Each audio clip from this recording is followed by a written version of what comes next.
So with only 2 weeks left until Open final qualifying here at St Anne's Old Links, I thought I'd do this week's news from out on the golf course. The fairways are recovering beautifully, the greens are pure, the rough is brutal and the bunkers are challenging. I'm going to take you around a couple of holes and play a few shots and tell you a little bit more about how the course is playing at the minute. Keep watching.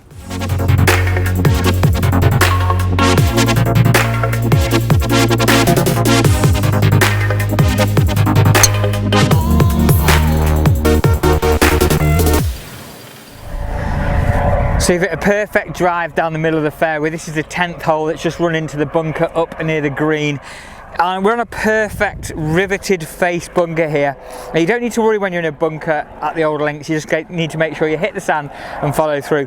Now despite the bunker face being there, you've got to commit to the shot as much as possible. Use plenty of loft. I've got my 58-degree wedge. How am I to stand differently to a normal bunker shot? Certainly open my body a little bit more to the left of target. I'm going to leave the blade at the target, and as I play the shot I'm going to swing the club along the line of my feet. Okay, lots of different thoughts and opinions about bunker shots. This is what works effectively for me. So effective straight away, blade at the target, feet left of the target. I'm going to hit loads of sand, and the golden rule here is to follow through. And out she comes. That's not going to be a million miles away. Just another situation I might quickly describe to you. The ball's come in from quite a height and it's plugged in the face. Again, don't worry too much, look for the easy route, look for the bailout.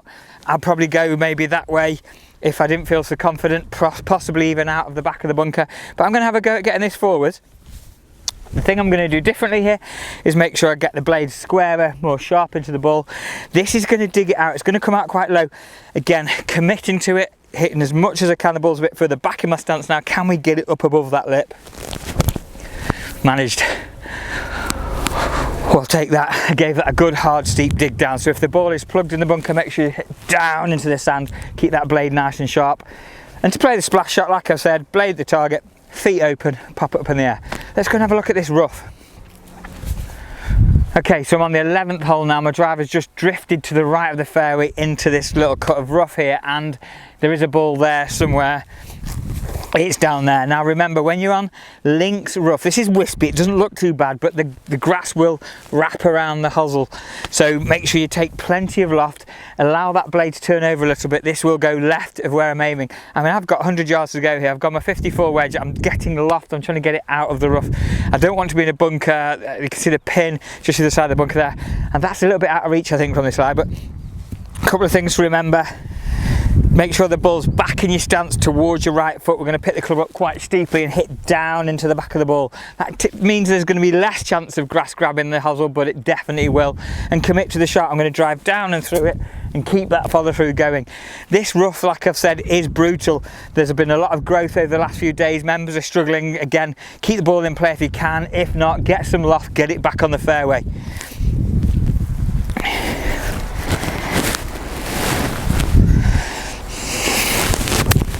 Take that. That's got it on the green. Oh, happy with that. So I'm not sure if you've watched, congratulations to Gary Woodland, phenomenal golf, led from the start on Sunday, held off the challenger Brooks Koepka. Some golf for Brooks at the minute, first and second his last 4 majors. That is Tiger Woods kind of category, and it's great to see him playing so well. He's a big strong guy, and that certainly helps getting out of this kind of rough. Gary Woodland also very strong, hits the ball a long way. Power is the nature of the game at the minute, and I'm doing a little bit of work on my power in the gym, but not that you can tell.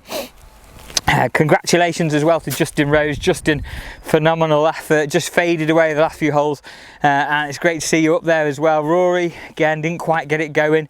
Is he going to win a major this year? The Open at Portrush, that's the one for Rory, I think. Get your money on it now, but don't come back to me if he doesn't win it. So I mentioned the rough is a bit brutal, so plenty of loft, hit down on the back of the ball. We've had a look at the bunkers. Let's have a little look at these greens, shall we? So before we get to the green, I thought I'd show you the condition of these aprons. These are absolutely stunning. I could put this is about a 30-yard putt, but we're going to learn a little bit about the chip and run, the little nudge forward. I've gone with my 8-iron. Again, very much a links golf shot this. Set up for this, I'll stand square on, ball back towards the right foot, hands are slightly forward, 90%, 80% of the weight on my left side, and I'm just going to make it look like a putt really. The only difference is instead of a putter I've got a little bit of loft, and the reason I want that loft is just to get it over this first bit of apron, get it onto the green and let it run all the way up to that back pin. So hands forward, ball back in the stance a little bit as I bring my blade over, making sure I keep that leading edge square to the target, very important, and nice and smooth. Very good. And that's just acting like a putt with that little bit of loft. That's left me a nice little 4 or 5 foot putt. Let's go and have a look at this roll. I'm not sure about you, but I'm still a take the flag out kind of man. I can't quite get used to putting certainly these shorter putts with the flag in. Despite that, Bryson DeChambeau does it, and if it works with him, it should be. You should take a heed of that. Well done over the weekend, Michael Cotton. Congratulations.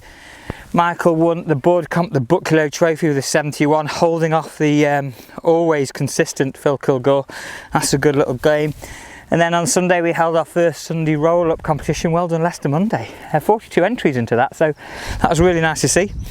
So Greg's just sanded these greens, getting that top dressing on, making sure they're rolling absolutely pure. The hand cutting, bringing lots of grass off at the minute. One thing I've got to say, get this online, it will go in. If it misses, it's my fault. Oh, there you go. These greens are absolutely pure. If you get the chance to come and pay us a visit over the next few weeks, make sure you do. Like I've said, 2 weeks until Open final qualifying. It's free to come and watch. And then only 3 weeks after that, we've got the British Seniors Open qualifying here with some great names playing. Thanks again for watching. I better get back out of the way. There's some people waiting to play the shots here. We'll see you all soon.